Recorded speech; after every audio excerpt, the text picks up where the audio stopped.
está aprendiendo qué cosas sirven, qué cosas no sirven, cómo se comporta el virus, etcétera. Me parece necesario, insisto, precisar algunos aspectos que han cambiado o han ido evolucionando y que se pueden prestar a dificultades de comprensión. En primer lugar, el gobierno del presidente Piñera ha optado por una estrategia, como muchos países, para controlar esta enfermedad en el concepto que se ha denominado cuarentena estratégica y dinámica. Esto quiere decir que hay localidades donde se aplican medidas, a veces de corto alcance, de mayor alcance, siendo la más extrema la cuarentena propiamente tal y precediéndola el cordón sanitario, la aduana sanitaria y las medidas generales como el uso de mascarilla, los cines cerrados, etcétera. Lo que nosotros creemos que vamos a observar en las próximas semanas en el país es que va a haber localidades, normalmente comunas, raramente ciudades completas, pero fundamentalmente comunas que van a salir de esta cuarentena y otras que van a entrar. Y esto va a ser informado todos los días martes. Es perfectamente visible ya que de las comunas que hoy día están cumpliendo cuarentena, hay algunas que se va a anunciar mañana que van a dejar de estar en ese régimen de confinamiento y otras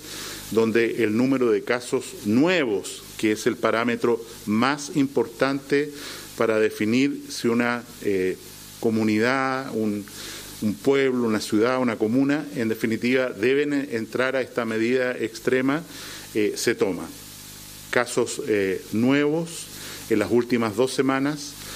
cuál es la fragilidad en el sentido de cuántos hogares de adulto mayor hay en la zona, cuál es el perfil etario, cuántos enfermos crónicos que se atienden en los programas municipales y que son, por lo tanto, población de riesgo, son los que definen cuáles localidades se toman una u otra medida. Queremos aprovechar de agradecer porque el flujo a través de los cordones sanitarios que se impusieron para Semana Santa y que terminaron anoche a las 10 de la noche fueron respetados, digamos, en forma bastante satisfactoria, con una caída de los flujos habituales de 80% en promedio y, por supuesto, dentro de ese 20% hay personas que no debían haber salido y fueron adecuadamente fiscalizadas y sometidas a alguna investigación, sanción o devueltas a su domicilio. El hecho de que una localidad o comuna termine este periodo de confinamiento estricto no significa que otras medidas trascendentales dejen de estar en efecto. La cuarentena obligatoria para mayores de 80 años, la prohibición de visita a hogares de niños, hogares de adulto mayor, el uso de mascarilla en todos los lugares donde se pueda producir un contacto estrecho entre una persona y otra, espacios que se mantienen cerrados como cines y otros. Y en ese sentido queremos recordar, insistir, que aquellas comunas o localidades que han visto de alguna manera han sido objeto hoy día de una cierta amortiguación de las medidas de restricción, tienen que seguir cumpliendo estas medidas y, por supuesto, el toque de queda. Lo segundo que quiero señalar es que, evidentemente, en la medida en que pasan los días, hay personas que faltan a las medidas de cuarentena, no las respetan, en fin. Y el mecanismo de sanción es el siguiente. En primer lugar, de acuerdo al Código Sanitario, se hace un sumario sanitario respecto a la falta que esa persona ha cometido. Si al iniciar el sumario sanitario se ve que efectivamente aquí puede haber una acción dolosa que tiene el potencial de causar daño a la salud de otras personas, lo que corresponde es iniciar inmediatamente o hacer una denuncia a la Fiscalía para que en paralelo al Código Sanitario,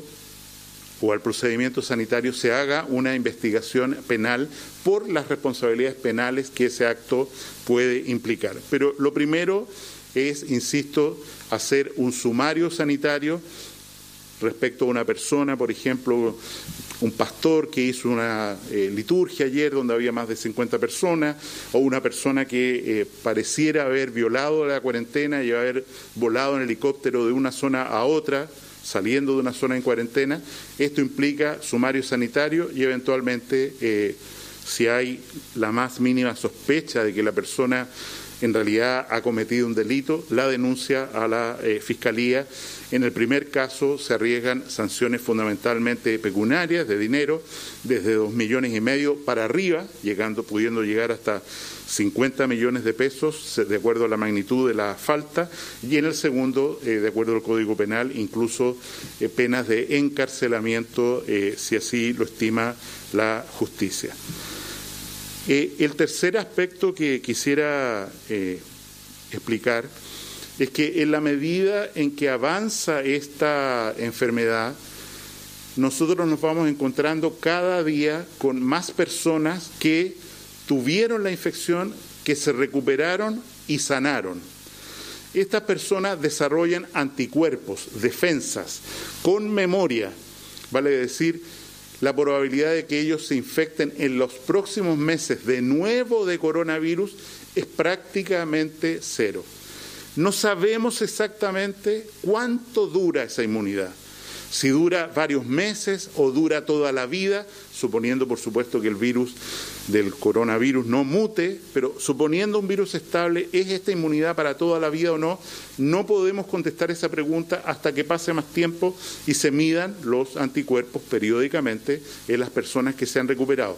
Pero lo que sí se puede señalar es que una respuesta positiva en la creación de anticuerpos específicos contra el coronavirus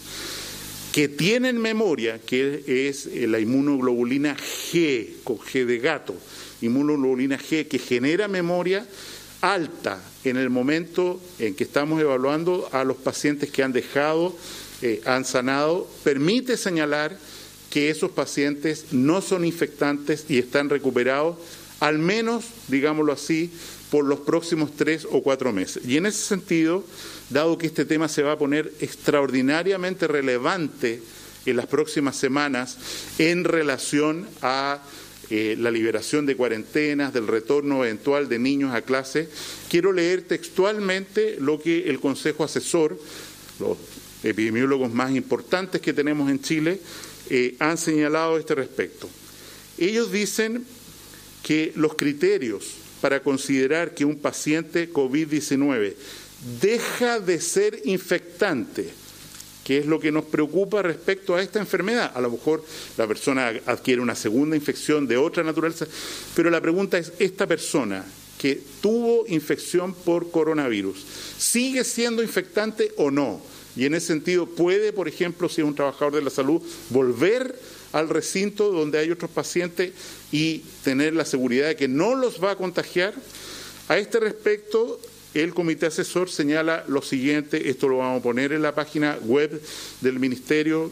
me acaba de llegar, pero creo que es importante decirlo en este momento porque da claridad respecto a un tema muy sensible. Respecto a la situación del paciente, en primer lugar, si el paciente se trató de un caso leve, manejado en domicilio, que no tiene síntomas a los 14 días, 2 semanas después de haber iniciado los síntomas, primer caso, o se trata de un paciente ya no en domicilio, sino que fue hospitalizado y que fue dado de alta sin síntomas, o sea, en el momento que se fue de alta no tenía fiebre, no tenía síntomas respiratorios. El criterio que establece el Consejo es el siguiente: desde 14 días, desde que se iniciaron los síntomas de la enfermedad, y si no está claro el inicio de los síntomas, y esto es particularmente importante para los pacientes asintomáticos, usar la fecha del diagnóstico y decir, esta persona a los 14 días, sea que se trató en su casa con pocos síntomas, sea que salió del hospital y tenía prácticamente o no tenía síntomas, esas personas a los 14 días el comité asesor declara como no infectantes, no infectantes. En tercer lugar, los pacientes que fueron dados de alta, pero que en el momento de dejar de estar hospitalizados mantienen síntomas respiratorios residuales, están tosiendo, tienen un poco de fiebre, en fin, se recomienda que estos pacientes se les defina como no infectantes 14 días, no desde el inicio de los síntomas, sino desde el momento del alta. Vale decir, una persona ingresa un día lunes con diagnóstico de coronavirus, sale una semana después de alta, el lunes siguiente, y todavía está enfermo, tiene tos, secreciones, un poco de fiebre, hay que definir que esa persona se va a declarar como no infectante 14 días después de el lunes que se fue de alta, o sea, 3 semanas en el ejemplo que estoy haciendo desde el momento del diagnóstico. En las personas que tienen compromiso de su sistema inmunitario, esto quiere decir personas que viven con el virus de VIH, pero no tienen un buen control, no están en un buen tratamiento, no tienen un buen control. Personas que tienen un tumor, un cáncer, ya sea sólido o hematológico, leucemia, linfoma, o personas que usan tratamientos con medicamentos biológicos, anticuerpos monoclonales, biológicos, o que usan cortisona, corticoides, en dosis de inmunosupresión, que es 20 miligramos por día mínimo, durante los últimos 14 días, estas personas deben considerarse como no infectantes 28 días después, desde un mes después, desde el inicio de los síntomas o desde el diagnóstico que se hace por PCR. Respecto a PCR, el comité asesor es categórico en señalar lo siguiente. PCR es una reacción en cadena de polimerasa y ellos señalan que no puede ser utilizado como un criterio para definir que una persona es no infectante. ¿Por qué? Porque como ya se ha mencionado desde aquí mismo, y ellos lo han mencionado, y las revistas internacionales lo mencionan, la posibilidad de que una persona que tuvo una infección por coronavirus mantenga un PCR positivo es factible, es baja, pero es factible. Pero ese examen demuestra la presencia de un trozo residual del virus sin que esa persona sea infectante. Y por lo tanto, es esencial entender que el examen de PCR de salida no tiene sentido porque genera vulnerabilidad de muchos casos positivos, que incluso han sido comunicados por los medios de comunicación. Oiga, yo estuve enfermo y resulta que me hicieron un PCR y sigue positivo. Exactamente, puede seguir positivo, pero eso no significa de ninguna manera que esa persona sea infectante. El examen de salida, vale decir, para testear casos que estuvieron infectados y no tuvieron síntomas, o en el caso que haya dudas, sobre todo, insisto, para el manejo del cierre de las cuarentenas, y es muy importante, es la determinación de IgG, inmunoglobulina G, que es el anticuerpo de la memoria, como señalé antes, hecho en el momento después de los 7 días de infección, que es cuando se empiezan a levantar. ¿Cuál es la importancia de esto? Primero, llamamos a los laboratorios, sobre todo cuando se trata de exámenes pagados, y en el seguimiento de los casos positivos, que dejen inmediatamente de hacer PCR de control. Exámenes de PCR tampoco sirven para pacientes asintomáticos. No tiene sentido hacer un screening, una búsqueda en la población de quienes están enfermos mediante el examen de PCR, porque la probabilidad mayor es que sea negativo y eso no significa nada respecto a que 2 o 3 días después la persona va a poder generar una infección y contaminar a otros. Me cierro con estos puntos que me parecen relevantes de tomar en cuenta y sintetizo en lo siguiente. Estamos en una epidemia muy dinámica.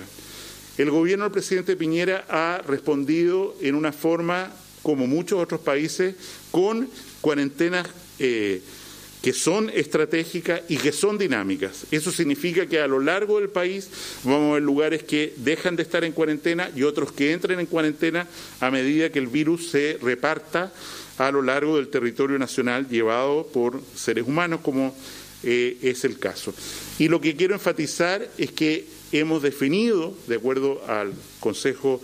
Experto que asesora al Ministerio, qué es lo que entendemos como un caso no infectante o que lo hemos llamado también no recuperado del COVID. No es un diagnóstico clínico respecto a que la persona esté sana. Recuperado de la infección COVID o no infectante,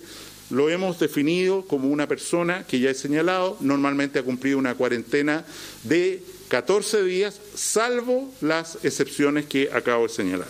Gracias.